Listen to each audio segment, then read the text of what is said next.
war against their own country. It is rare, but it does happen. Take, for instance, the case of the Kansas mom of 5.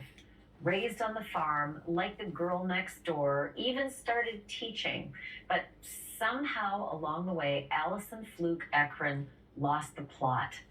Because the United States government now says that wholesome Kansas flower was actually plotting to kill as many college kids on an American campus as a high-powered magazine could. And she wasn't working alone, allegedly. They say that she was leading a group of other women hell-bent on killing Americans. The alleged plot? To open fire on American malls and campuses, and for good measure, they say Allison, this is Kansas, was training people to blow themselves up for maximum effect, maximum carnage, maximum death count. Can't get worse, right? Yes, it can.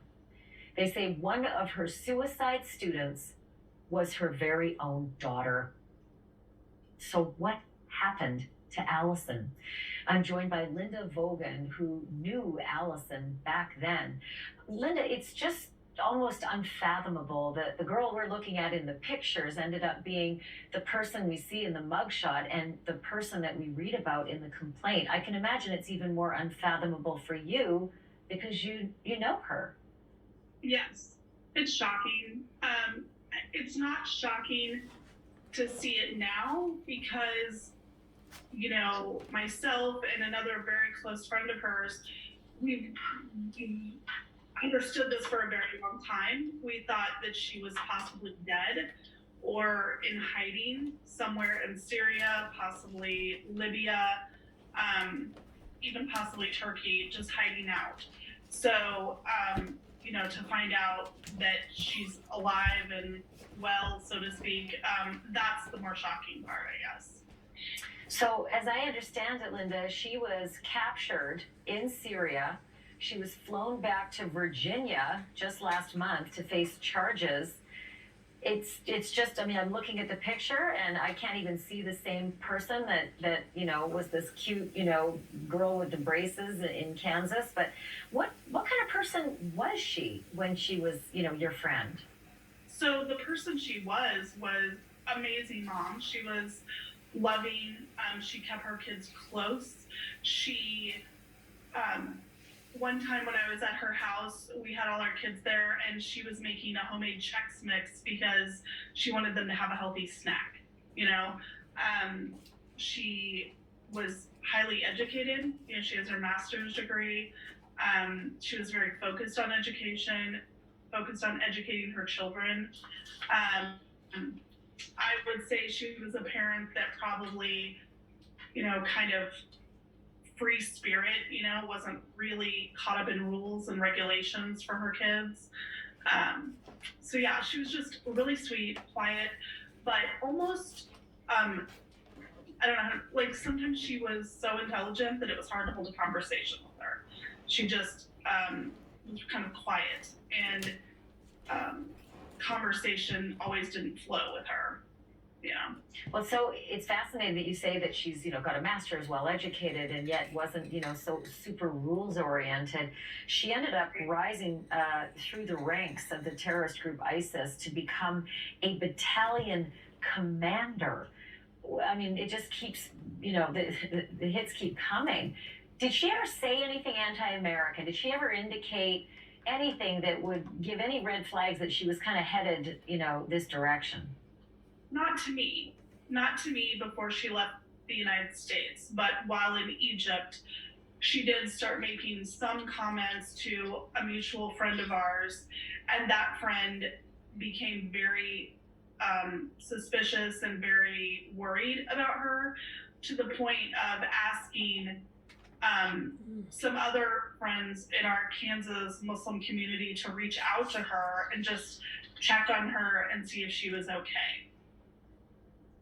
So let me ask you this. The allegations say that she, you know, ran this terrorist training school, and by 2012, or since 2012, has trained more than 100 women and girls to use assault rifles or become suicide bombers. She gave birth to her 5th child. She'd been overseas, she came back. but there are allegations that she's married many times and each husband maybe sequentially is killed, in the kind of line of work they do. Do you have any Yes. idea how many kids she actually has, and do we know the Yes. whereabouts of them all?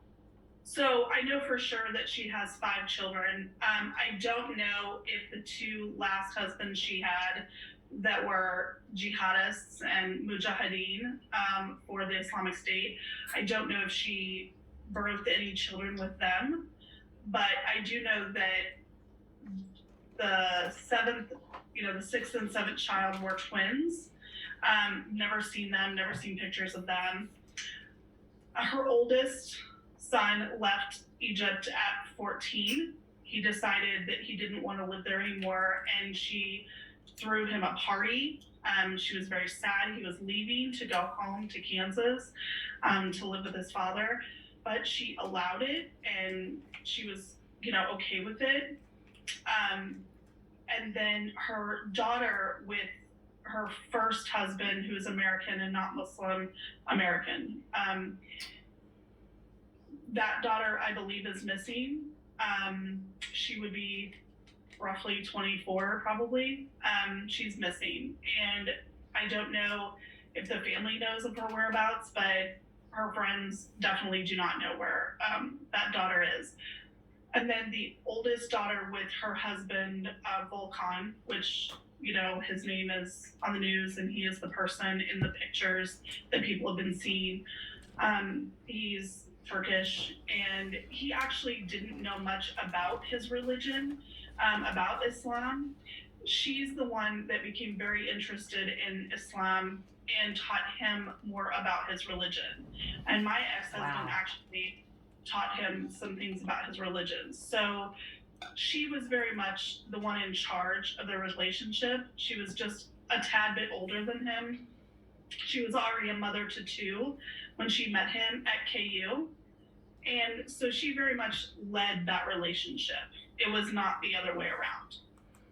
There's another piece of information that just floored me, and that was that her 15-year-old daughter may have been the one who informed on her that this 15-year-old told CBS News that she was 6 months pregnant at 15, that the husband that she had at 15 had been killed. Do you know anything about this 15-year-old and how the informing might have happened?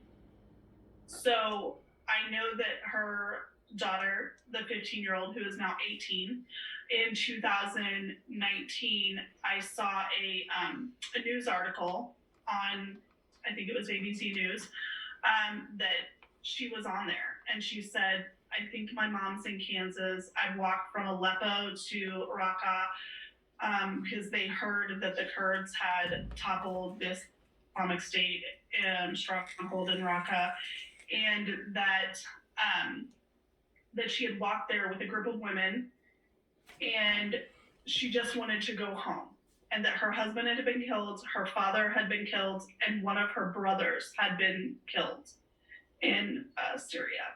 And she was pregnant, and that's the last we heard. So we assumed that she came home to Kansas and probably went through an extensive program of, deprogramming her and giving information to the State Department. And so we believe now that she's 18, she's able to,